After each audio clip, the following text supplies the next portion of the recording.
Our next story is from a wonderful man, a storyteller, a songwriter, a musician, with an incredible journey to share with you. His name is Kai Landauer, and he dropped out of college to write songs and join the counterculture in California. He worked on ranches, he fought forest fires, and lived 2 years on 40 acres in the woods. Later, going back to college, he got a BA in Spanish, an MA in Applied Linguistics, and has taught academic writing at various colleges, and now at UCLA.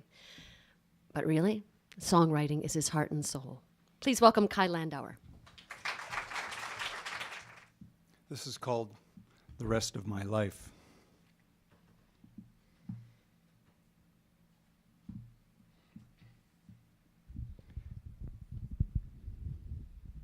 People thought that I had AIDS back then because I'd lost a lot of weight.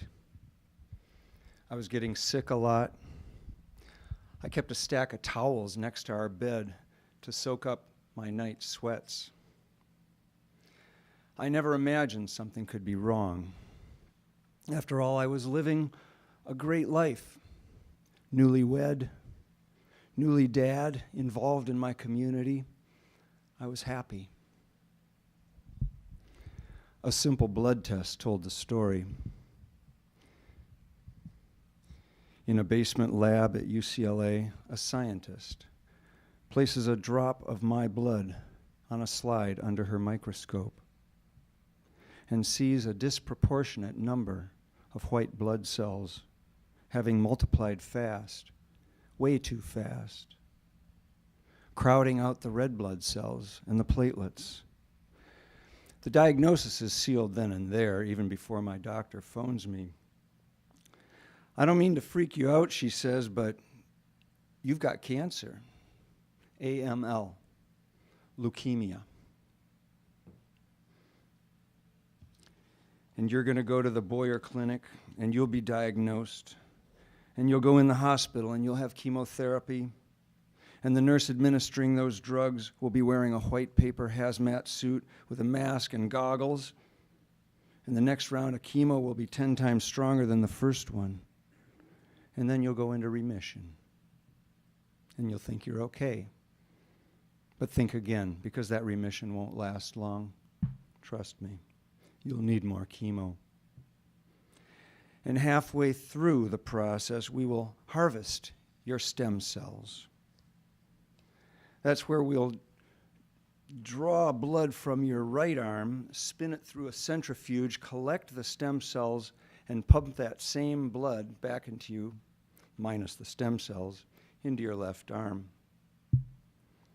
All the while, you'll be watching a Sylvester Stallone movie called Cliffhanger on a monitor in the blood center in the basement of Central Health Science.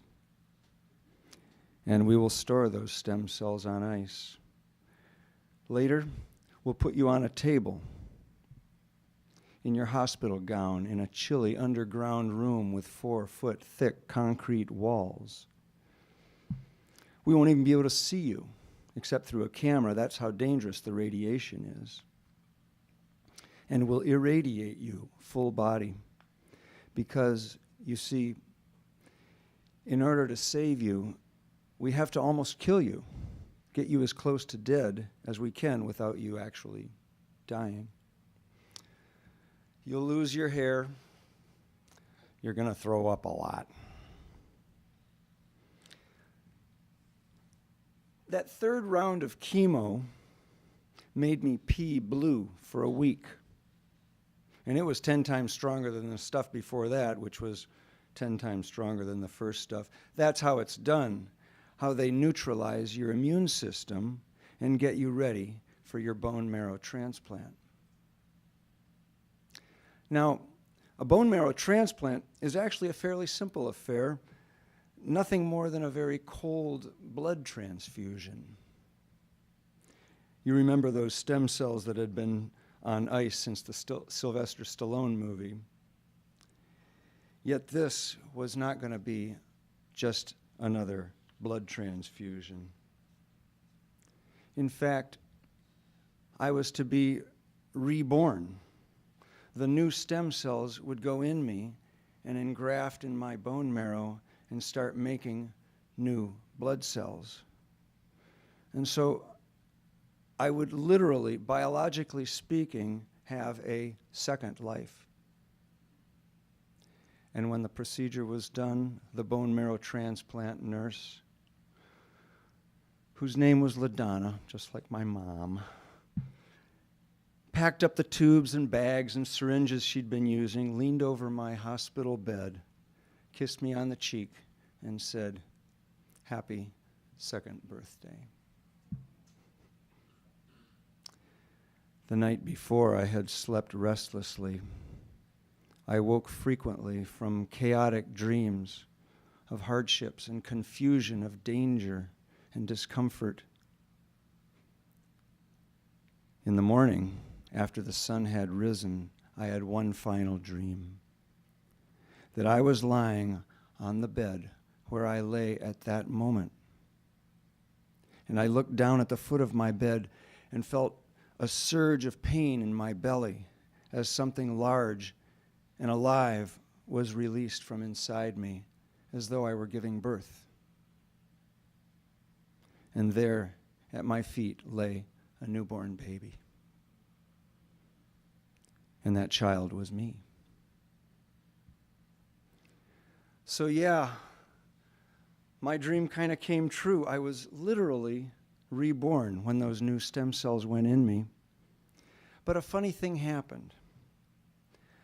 I realized that in my new life, I would be like a tightrope walker.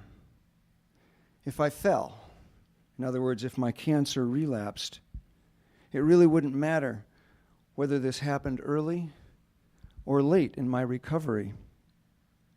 It was still a long way down. Nevertheless, no matter how long I would be lucky enough to stay alive, I discovered then, as I wrote in this song, that I would always have the rest of my life to live.